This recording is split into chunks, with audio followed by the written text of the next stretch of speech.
അപ്പോൾ എൻ്റെ പുതിയ വീഡിയോയിലേക്ക് എല്ലാവർക്കും സ്വാഗതം. അപ്പോൾ കഴിഞ്ഞ പ്രാവശ്യത്തെ വീഡിയോയിൽ നമ്മൾ ഉൾപ്പെടുത്തിയിരിക്കുന്ന കാര്യങ്ങളൊക്കെ എന്ന് പറഞ്ഞാൽ മേക്കര ഭാഗവും മേക്കര ഡാമിൻ്റെ ഭാഗവും അത് കഴിഞ്ഞിട്ട് നമ്മൾ ബോർഡർ ഭാഗമായ ചെങ്കോട്ടിൽ നിന്ന് റഹ്മത്ത് ഹോട്ടൽ എന്ന മറ്റു ആഹാരങ്ങളൊക്കെ കഴിക്കുന്ന വീഡിയോ ഒക്കെയാണ് നമ്മൾ ഉൾപ്പെടുത്തിയിരിക്കുന്നത്. അപ്പോൾ അത് കഴിഞ്ഞിട്ട് നേരെ പോകുന്നത് പറയുന്നത് നമ്മൾ ഗുണ്ടാറിലേക്കാണ്. ഗുണ്ടാർ ഡാമിലെ ആ വെള്ളച്ചാട്ടം റീൽസ് കാണുമ്പോൾ ഭയങ്കര ഭംഗിയായിരുന്നു കാണുന്നെങ്കിൽ ആ ഒരു രീതിയല്ല. പിന്നെ നമ്മൾ പെട്രോൾ അടിച്ച് 101 രൂപയാണ് തമിഴ്നാട്ടിലെ പെട്രോളിൻ്റെ വില. അപ്പൊ അത് പെട്രോൾ അടിച്ചതിന് ശേഷം നേരെ പോകുന്നത് തിരുമലക്കോവിൽ മുരുകക്ഷേത്രത്തിലേക്കാണ്. തിരുമലക്കോവിൽ മുരുകക്ഷേത്രത്തിൽ വെച്ചാണ് ഹിറ്റായ പുഷ്പ എന്ന മൂവി സിനിമ ഷൂട്ട് ചെയ്തത്. അതായത് അല്ലു അർജുനും രശ്മിക മന്ദാനയൊക്കെ അഭിനയിച്ച ആ ഒരു ഫേമസ് മൂവിയുടെ ലൊക്കേഷൻ ഈ ഒരു ക്ഷേത്രത്തെ ചുറ്റിപ്പറ്റിയൊക്കെ ആയിരുന്നു. അപ്പൊ അതിൽ മെയിനായിട്ട് ആ ഹീറോയിന്റെ ഫസ്റ്റ് എൻട്രി കാണിക്കുന്ന ആ റൗണ്ടും പ്രദേശവും ഈ ആർച്ചിന്റെ ഭാഗമൊക്കെയാണ്. ഇവിടെ അല്ലു അർജുൻ ഡാൻസ് കളിക്കുന്ന ഒരു പാറയും കാര്യങ്ങളൊക്കെ ഉണ്ട്. അപ്പോൾ പ്രധാനമായിട്ടും നമ്മൾ ഈ ക്ഷേത്രത്തിന്റെ പറ്റിയുള്ള ചരിത്രവും അവിടുത്തെ ആ ഒരു ആചാര രീതികളൊക്കെയാണ് നമ്മൾ ഉൾക്കൊള്ളിക്കുന്നത്. അപ്പോൾ നമുക്ക് വണ്ടി പാർക്ക് ഈ ഒരു ഭാഗത്ത് ചെയ്തിട്ട് വേണമെങ്കിൽ സ്റ്റെപ്പ് വഴി കയറി പോയി ക്ഷേത്ര ദർശനം നടത്താം. അതല്ല നമുക്ക് വണ്ടി മുകളിൽ എത്തിച്ച് നടക്കാൻ ബുദ്ധിമുട്ടാണെന്നുണ്ടെങ്കിൽ ഏറ്റവും മുകളിൽ വണ്ടി എത്തുന്നതാണ്. അപ്പോൾ അതിനിവിടെ ഒരു ചാർജ് ഈടാക്കിയതിന് ശേഷം ചാർജ് കൊടുത്തതിന് ശേഷം നമ്മൾ ഇവിടുന്ന് വണ്ടി ഇതേപോലെ റോഡ് മാർഗം മുകളിലേക്ക് നമുക്ക് ഓടിക്കയറി പോകാവുന്നതാണ്.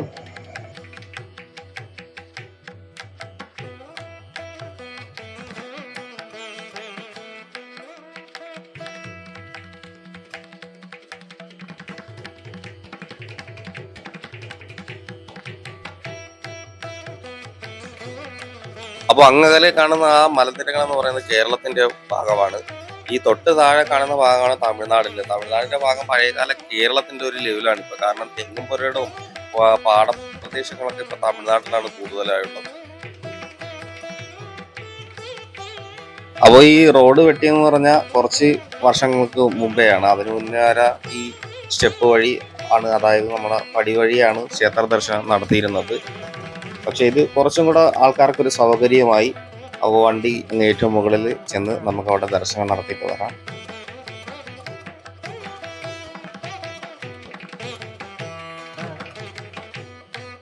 ഇതിന്റെ മുകളിലോട്ട് കയറുമ്പോഴും നമുക്ക് നമ്മുടെ ഈ നാട് ചുറ്റും മലനിരകളാൽ ചുറ്റി അതിന്റെ സെൻട്രലിലൂടെയാണ് നമ്മളിങ്ങനെ റോഡ് വളഞ്ഞ് ഇതിന്റെ മുകളിലേക്ക് എത്തുന്നത്. അപ്പോൾ ഭംഗിയാർന്ന കാഴ്ചയാണ്. നല്ല തണുത്ത കാറ്റ് വീശുമ്പോൾ നല്ലൊരു കുളിർമയായിരുന്നൊരു അനുഭവം തന്നെയായിരുന്നു അത്. ആ ഒരു യാത്രാകാര്യം ഞാൻ ഒരു പ്രാവശ്യം ഒന്നുമല്ല, ഒരുപാട് തവണ പോയിട്ടുണ്ട്.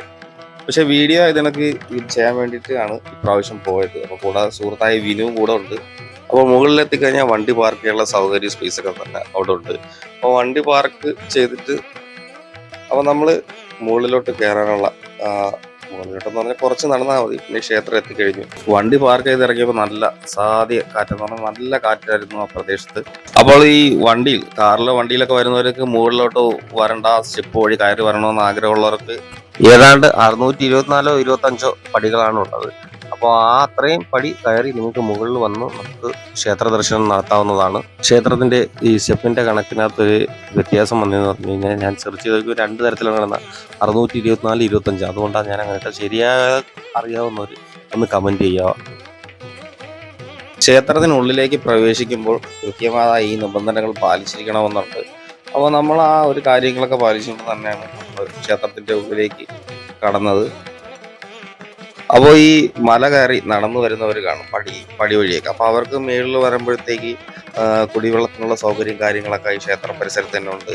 അതുപോലെ തന്നെ പൂജാ സാധനങ്ങൾ നമുക്ക് ഈ മുകളിൽ തന്നെ അവർക്ക് മേടിക്കാനുള്ള അതിനുള്ള ഒരു ചെറിയ സ്റ്റാളും കുറച്ച് ലഘുഭക്ഷണങ്ങളൊക്കെ ഉള്ളതും പിന്നെ അവരുടെ ആചാരപ്രകാരമുള്ള സ്വീറ്റ്സും ലഡും കാര്യങ്ങളൊക്കെ അതിനുള്ള സൗകര്യങ്ങളൊക്കെ എല്ലാം ആ ക്ഷേത്രത്തിന്റെ പരിസരത്ത് തന്നെ എല്ലാം കിട്ടുന്നതാണ്. പിന്നെ നല്ല തണുത്ത കാറ്റടിച്ച് കുറച്ച് നേരം നമുക്ക് അവിടെ ഇങ്ങനെ ശാന്തമായിട്ട് നിൽക്കാം. അപ്പോൾ ഈ കാണുന്ന ആൽമരം പുഷ്പ മൂവിയിലെ ആ ഹീറോയിൻ വരുന്ന ആ ഒരു സീനറിയിലൊക്കെ കാണിക്കുന്നുണ്ട്. അപ്പോൾ നമുക്ക് തിരുമലക്കോവിൽ ക്ഷേത്രത്തെ കുറിച്ച് പറയുകയാണെങ്കിൽ പ്രധാന ദേവനായ മുരുകൻ നിൽക്കുന്ന ഭാവത്തിൽ 4 കൈകളുമായി കാണപ്പെടുന്നു. തിരുമലൈ കുമാരസ്വാമി അല്ലെങ്കിൽ തിരുമലൈ മുരുകൻ എന്നാണ് ഇവിടുത്തെ പ്രതിഷ്ഠ. മുരുകൻ അഗസ്ത്യമുനിക്ക് ദർശനം നൽകിയത് ഇവിടെയാണ്. ഈ ക്ഷേത്രത്തിന് 2 ചുറ്റുമതിലുകളും 2 പ്രവേശന കവാടങ്ങളുമുണ്ട്. കിഴക്കോട്ട് ദർശനവുമായാണ് ശ്രീകോവിൽ. ക്ഷേത്രത്തിന് മുന്നിൽ മഹാമണ്ഡപവും ഉണ്ട്. പ്രധാന ശ്രീകോവിലിന്റെ കവാടത്തിൽ ഗണപതിയുടെ ഒരു ചെറിയ വിഗ്രഹമുണ്ട്. 3 തട്ടുകളുള്ള ഒരു ഗോപുരം അകത്തെ വലയത്തേക്കുള്ള പ്രവേശന കവാടത്തെ മൂടുന്നു. ക്ഷേത്രത്തിന്റെ ഇപ്പോഴത്തെ ഘടനയിൽ ഭൂരിഭാഗവും 15-ാം നൂറ്റാണ്ടിലേതാണ്. 18-ാം നൂറ്റാണ്ടിലെ ചില ലിഖിതങ്ങൾ ക്ഷേത്രത്തിൽ നിന്ന് കണ്ടെത്തിയിട്ടുണ്ട്. മലയുടെ പ്രവേശന കവാടത്തിൽ വല്ലഭ വിനായകന്റെ ശ്രീകോവിലുമുണ്ട്. മലയോര പാതയുടെ മധ്യത്തിൽ മറ്റൊരു വിനായക ക്ഷേത്രമുണ്ട്. കുന്നിൻ മുകളിലെ പവിത്രമായ നീരുറവയെ അഷ്ടപത്മകുലം എന്ന് വിളിക്കുന്നു. കൂവളൈ എന്നൊരു പൂവ് ഇവിടെ വിരിഞ്ഞു. സപ്തകന്യകൾ മുരുകനെ പൂജിച്ചും പുഷ്പമർപ്പിച്ചും നീരുറവയുടെ തീരത്താണ് സപ്തകന്യകളുടെ വിഗ്രഹം സ്ഥാപിച്ചിരിക്കുന്നത്.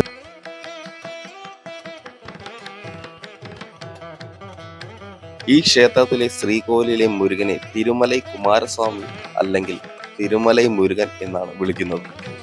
വിശാഖം നക്ഷത്രത്തിലെ ജനിച്ചവരുടെ നക്ഷത്ര ക്ഷേത്രമാണ് ഈ ക്ഷേത്രം. തമ്പുരാന്റെ പേരായതിനാൽ ഈ പ്രദേശത്തെ ഭൂരിഭാഗം ആളുകൾക്കും തിരുമല എന്ന പേരുണ്ട്. ഈ ക്ഷേത്രത്തിനുള്ളിൽ തിരുമലൈ കാളിയമ്മൻ എന്നറിയപ്പെടുന്ന ഒരു ദേവീ ക്ഷേത്രം കൂടിയുണ്ട്.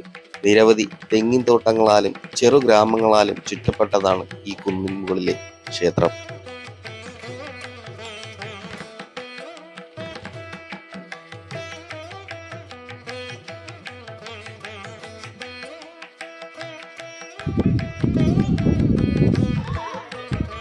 ക്ഷേത്ര പരിസരത്തുകൂടെ നടന്നു വരുമ്പോഴാണ് ആ കാണുന്ന പുള്ളിക്കാരൻ നാദസ്വരത്തിന്റെ സൗണ്ടിൽ മിമിക്രി ചെയ്യുന്നത് പോലെ പിന്നലെ വന്ന് വരുന്നവർ വിചാരിക്കും ഒറിജിനലായിട്ട് അത് വായിക്കുമായിരുന്നു.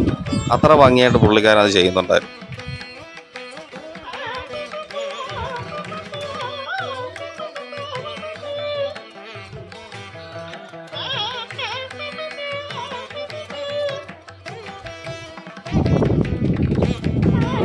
കൂടെ വന്ന് ഞാനും സുഹൃത്തും കരുതിയത് ഇതിൽ ആ വാദ്യോപകരണം ഉണ്ടെന്നാണ് കരുതിയത്. പക്ഷെ ഒന്നും തന്നെ ഇല്ലായിരുന്നു. അപ്പോൾ പുള്ളിക്കാരൻ അവിടെ നിന്ന് അത് അസാധ്യമായിട്ട് ചെയ്യുന്നുണ്ട്. കേൾക്കാനൊരു വൈബും ഉണ്ട് അതിൻ്റെ ആ സൗണ്ട്. ഈ ക്ഷേത്രത്തിനുള്ളിൽ തിരുമലൈ കാളി അമ്മൻ എന്നറിയപ്പെടുന്ന ഒരു ദേവീക്ഷേത്രം കൂടി ഉണ്ടെന്ന്. ആ ഒരു ഭാഗമാണ് നമ്മൾ ഈ കാണുന്നത്.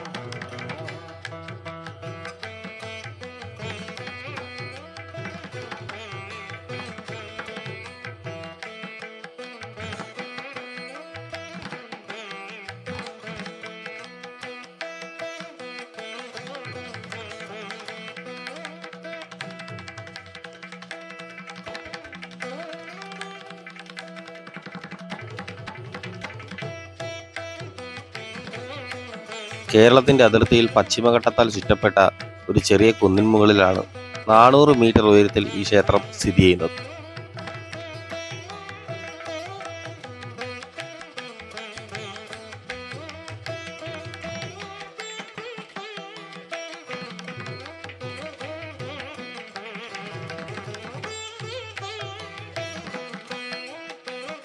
ക്ഷേത്രത്തിന്റെ ഉത്സവത്തെക്കുറിച്ച് പറയുകയാണെങ്കിൽ ഏപ്രിലെ ചിത്തിര 1-ാം തീയതിയിൽ പടിയുത്സവവും, മെയ് ജൂൺ മാസങ്ങളിൽ വൈകാശി വിശാഖവും, ഒക്ടോബർ നവംബർ മാസങ്ങളിൽ സ്കന്ദ ഷഷ്ടിയും, നവംബർ ഡിസംബർ മാസങ്ങളിൽ കാർത്തികേയ ഫ്ലോട്ട് ഉത്സവവും, ജനുവരി ഫെബ്രുവരി മാസങ്ങളിൽ തൈപ്പൂയം എന്നിവയാണ് ക്ഷേത്രത്തിലെ ഉത്സവം. അപ്പോൾ ഈ കാണുന്ന ആ ഒരു നീല ഭാഗം അതിൻ്റെ അവിടുത്തെ ആ ഒരു പാറയിലാണ് അല്ലു അർജുൻ പുഷ്പ മൂവിക്കകത്ത് ആ ഒരു സോങ്ങിന്റെ ഷൂട്ട് ചെയ്തിരിക്കുന്ന പ്രദേശം. തിരുമലക്കോവിലിന്റെ ക്ഷേത്രത്തിന്റെ ചുറ്റും നല്ല പച്ചപ്പാർന്ന പോലെ ഉള്ള പ്രകൃതിയാണ്.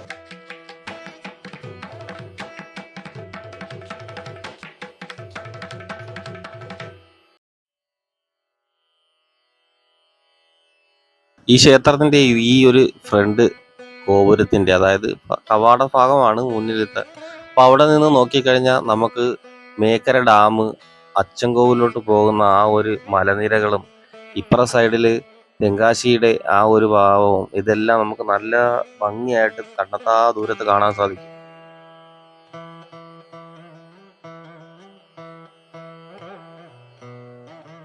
തിരുവനന്തപുരം, കൊല്ലം, പത്തനംതിട്ട ഈ ഒരു പ്രദേശങ്ങളിൽ നിന്ന് അടുത്ത് വരാൻ പറ്റുന്ന ഒരു അമ്പലം തന്നെയാണ് നമ്മുടെ ഈ പറയുന്ന തിരുമലക്കോവിൽ ക്ഷേത്രം. അപ്പോൾ അതുകൊണ്ട് നിറയെ മലയാളികളായിട്ടുള്ള ആൾക്കാർ നമ്മളവിടെ പോയ ദിവസം കാണാൻ സാധിച്ചിരുന്നു.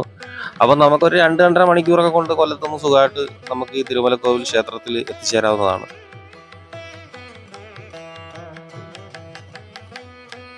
ഏതാണ്ട് നമ്മളൊരു 3 മണി 4 മണി സമയത്ത് നമുക്ക് ഇവിടെ വന്നു കഴിഞ്ഞാൽ ഈ നല്ല മലമുകളിൽ നിന്ന് വരുന്ന കാറ്റ് ആസ്വദിച്ച് നല്ല രീതിക്ക് ശക്തമായിട്ടാണ് കാറ്റടിക്കുന്നത്. അപ്പോൾ തണുത്ത കാറ്റിൽ നമുക്ക് കുറച്ച് നേരം അവിടെ ശാന്തമായിട്ടിരിക്കാൻ പറ്റിയൊരു ആംബിയൻസ് ഒക്കെ ഉള്ള ഒരു ക്ഷേത്രം കൂടിയാണ് ഈ തിരുമലക്കോവിൽ.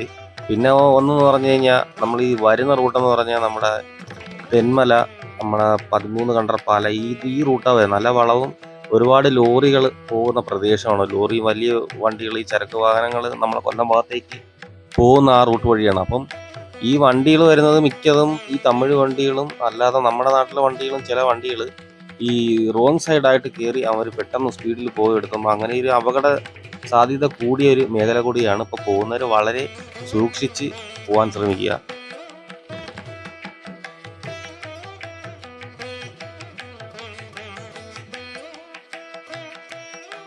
പിന്നെ എനിക്ക് ഈ ക്ഷേത്രത്തിനകത്തൊരു പ്രത്യേകത എന്ന് പറഞ്ഞാൽ ഈ കുളം. ഈ കുളത്തിൻ്റെ കുളം കണ്ടിട്ട് അതിനകത്ത് തന്നെ വെള്ളവും കാര്യങ്ങളൊക്കെ pH ലെവലൊന്നും മോശമായിട്ട് രീതിയിലൊന്നും അല്ല തോന്നുന്നത്. കാരണം നല്ല ക്ലിയർ ആയിട്ട് കിടക്കുന്നുണ്ട്, വേറെ ഒരു അഴുക്കോ നല്ല വൃത്തിയായിട്ട് സൂക്ഷിച്ചിരിക്കുന്നു. അപ്പോൾ ഈ ഭാഗമൊക്കെ നമ്മുടെ പുഷ്പ മൂവി സിനിമയ്ക്കകത്ത് ഈ ഭാഗം കാണിക്കുന്നുണ്ട്.